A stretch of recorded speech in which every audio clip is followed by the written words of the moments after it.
خبریال لیدونکو سلامونه. د نن بد خبر دا دی چې د پښتون ژغورنې غورځنګ مشر منظور پښتین د ترهګرو لپاره په جوړه شوې خونه کې ساتل کیږي. دغه خونه د چوکۍ په نوم یادیږي چې 3 غزه بار او 3 غزه پراخوالی لري. په دغه خونه کې ترهګر او د سختو جرمونو مجرمین ساتل کیږي.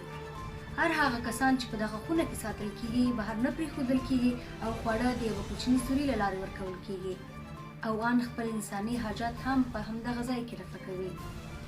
د پښتون ژغورنې غورځنګ مشر منظور پښتین اوسمهال د دیره اسماعیل خان په مرکزي زندان کې ساتل کیږي. د پښتون ژغورنې غورځنګ فعال غړي عبدالله ننګیال دا خبره تایید کړې چې پښتین د چوکۍ یا ترهګرو لپاره په جوړه شوې خونه کې ساتل کیږي. د پښتون ژغورنې غورځنګ مشر منظور پښتین اونۍ وړاندې د پاکستاني ریاست له لوري شپه ناوخته 1 بجه نیول شوی دی.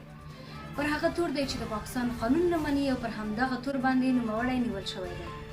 اوسمهال د منظور پښتین د راخلاصون لپاره په پښتونخوا، افغانستان او د نړۍ په بېلابېلو برخو کې د پښتنو پراخ لاریونونه دوام لري. د لا نورو معلوماتو لپاره د خبریال یوټیوب چینل